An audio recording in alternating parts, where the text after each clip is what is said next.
Hi, welcome to SPR Videos. I'm Peter Loshak. We are previewing the 2015 NHL playoffs. We are talking right now with returning guest Justin Batt from IlluminatiSports.ca. Our regular viewers will remember Justin from his NFL coverage with us last year when he went 26-13 against the spread in the NFL with us for free in our videos. Right now we're going to take a look at Detroit, Tampa Bay. Justin Batt from IlluminatiSports.ca. Thanks so much for being back with us. Thanks for having me back, Peter. Feels good. It was a long layoff, but I'm ready to get cup crazy with you guys. Absolutely. All right. So I'm sure people were wondering, people were probably impressed with your record in our videos last year, wondering what happened to you. So just fill us in on what's been going on with you and IlluminatiSports.ca since last time we talked to you. Well, we've added in some weekly and day passes at Illuminati Sports. We've also added in BitPay, which is accepting Bitcoin now. You know what? March Madness was a huge success at Illuminati Sports. Had a really great bracket going there. Also, MLB season's kicked off. NBA season's doing well. And, you know, NHL season, we were just beneath 54%. We didn't replicate the numbers that we did with the NFL, but that was an astronomically high handicapping season. But regardless, we're ready to preview some series with you guys, so let's get to it. Let's get to it. Detroit and Tampa Bay. Now, Tampa Bay is awesome this year, right? Very impressive, and they are a big favorite in this series, minus 194 currently at Pinnacle. They have home ice, of course. Detroit is plus 171 on the other side.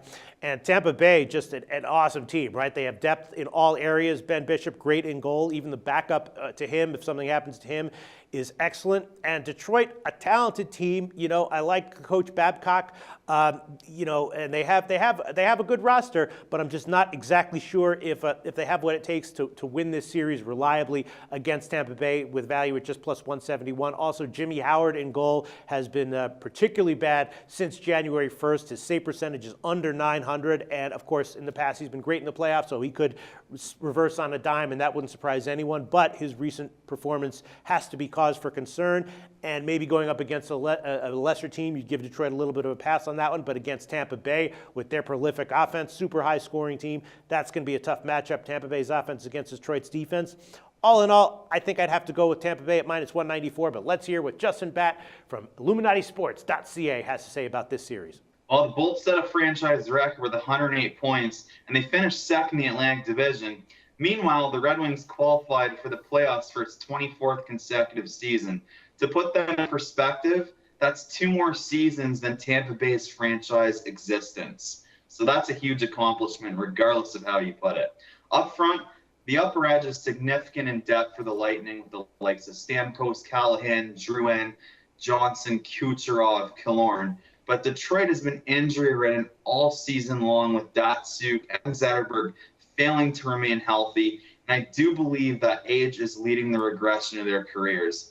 Beyond them, my primary concern for Detroit up front is somebody who will get in the dirty areas like Thomas Holmstrom and Johan Franzen once did, which yielded them so much success for so many seasons in their playoff past. Now all the Detroit group has is a smaller core of players. They have Tatar, he's been a ghost. They have Yurko, another ghost. And they have Darren Helm. He's speedy and small, but, you know, he really doesn't go to the dirty zones. The only real emergence that they had this season was from Justin Abdelkader and Gustav Nyquist. You know, the Wings struggled with consistency all season long, which is why they finished middle of the pack, while the Bolts were one of the most consistent teams in terms of offense, ranking top 10. But hey, if that's not enough justification, the Bolts are also top 10 in penalty kill as well.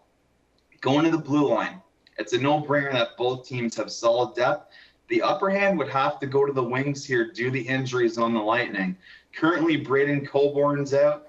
There's no word on his status or return yet. As well, Jason Garrison is out indefinitely for the first round. So this is going to test guys like Hedman and Stroman, and it's going to be interesting to see if they can carry the load and fill the void. Between the pipes, as you mentioned, Ben Bishop, stellar. He finished with 39 regular season wins for the Lightning. For those that need a reminder, it wasn't Bishop between the pipes against the Habs and they got swept last season. It was Anders Lindback. On the other side, Jimmy Howard, he struggled to track the puck effectively since he got injured prior to the All-Star break. His woes continue going in the postseason, and we very well may see Howard get the yank and Peter Mrazek get the nod if this series becomes lopsided. In Howard's absence, Mrazek won 8 of 11 and virtually saved the Wings' seasons. So he definitely gets a checkmark as a possible clutch performer. I got no whole lot more to dig up on this one, Peter, so cue me up. All right, Justin Batt from IlluminatiSports.ca. Sounds like you're leading Tampa Bay, and that's how I would have to go as well at the current odds. Detroit has a chance to win, I think, but a plus 171, that's not good enough odds to make me want to take them. What do you like here, Justin? I see the Red Wings' postseason hopes dwindling fast in this one. They might be out in 5 games max. The Lightning trump them in way too many categories for this series not to be one-sided. Yes, it's almost 2-1 chalk, but the Lightning very well could be the sleeper in the Eastern Conference. All right, awesome, Justin. Thanks.